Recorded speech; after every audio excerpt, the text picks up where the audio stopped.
Hi everyone, and welcome back to another video. In this one we're going to be watching a replay from a game I had in a T-67. Please keep watching to the end. There's going to be an announcement with some news about the channel and some upcoming videos. So the video is quite short, it's only about 5 minutes long, so if you it's not too onerous, stick with it and you can get to hear some fantastic news I'm really excited about. So let's go back to this video. I've fast forwarded effectively to the first 5 minutes. I didn't really get up to much. I was on this bit of high ground, and mainly all it was our scouts and their scouts fighting it out in the piles of rubble in front of us. So we joined at a point where we're 2 tanks down, and on this side of the map where I am over here, we're pretty much, I'm the only tank that we've got left now. So I will start the action and we can see what happens.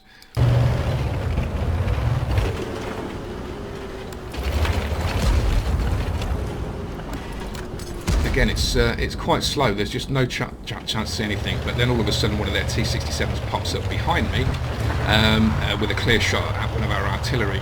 So I zip back to try and save it, but it's not going to happen. The enemy sticks a shot into me. I was hoping to finish him in conjunction with N10, but unfortunately he managed to finish up artillery first. Another T-67 pops around the corner, gets a shot into me, I get one into him. Luckily our LEFH manages to finish him off, and I figure at this point it's time for me to get on my bike and start moving down column 0 towards the enemy side of the map. The joy with the T-67 is the speed. If you look, I'm doing almost 60 kilometers an hour here, and also the fact that it's got a turret, which means that you can move the turret around whilst keeping the hull stationary, and thus keeping your camouflage rating and your camo net in place. Tier for tier, the T-67 I think is one of the best tanks in World of Tanks. It's actually how the Hellcat used to be in tier 6 before they nerfed the crap out of it.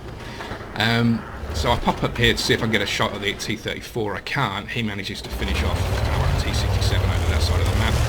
So I carry on zipping down here. It's a little bit lower than the railway track, so I can be moved downhill without being seen.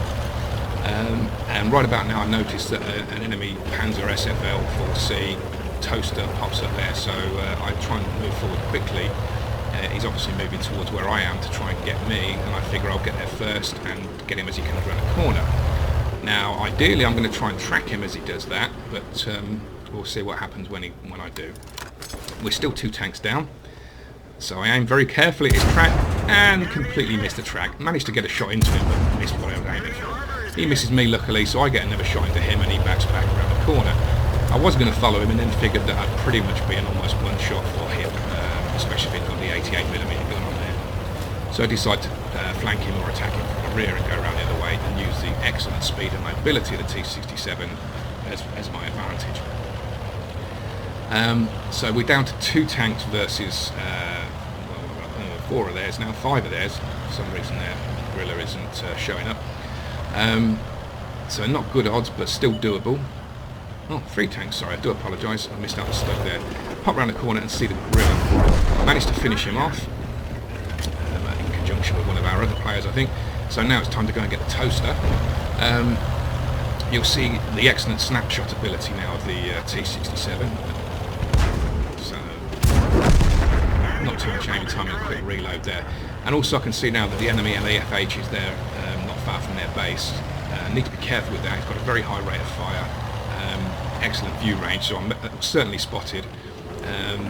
So we have a bit of a back and forth battle now where he's trying to shoot me and I'm trying to shoot him, and you'll notice me moving backwards and forwards trying to spoil his aim. I stick a really bad shot in there and then manage to finish him off, but the enemy M10 manages to put a shot into me, giving me 45 hit points left, so I'm firmly in the one-shot category. But the plus side of that is that we're now 2 tanks each, so it's a much more even contest. The enemy T50 is already on 3 kills. He pops up around the corner, sticks one into the M10, but luckily the M10 finishes him off.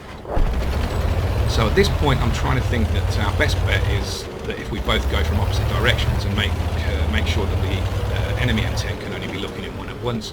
So I type that into the chat, but it's obvious that my teammate is either not looking in chat or doesn't have it enabled, and manages to get killed by the M10. and in a bit of a double bluff I decided to go the same way around. So we see I'm quite edgy here. He knows that I'm around, he doesn't perhaps know exactly where, so it's going to be a bit of a tricky one. So I edge around this corner, still no sign of him, still no sign of him. I'm really relying on the snapshot ability again of the T-67 here. So I zip round this corner at full speed, expecting to see him there, find him, take a shot, miss. Holy crap, now I've got to back up. He's just turning his turret. Luckily the speed of fire of the T-67 saves me there and we take the match. So great match, it was really good fun, quite tense towards the end, but that's the sort of thing you can do in a T-67. So the announcement, I'm really excited to say that I've now got a Mixer channel and I'm going to be streaming on Mixer. It's going to be entertaining, I'm still working it all out, but please, same channel name, Spoon of Truth, come along, check it out, and I'll try to be streaming as often as possible. Anyway, thanks for watching. As always, please like and subscribe, leave a comment, it really helps me grow the channel, and I'll see you next time. Bye.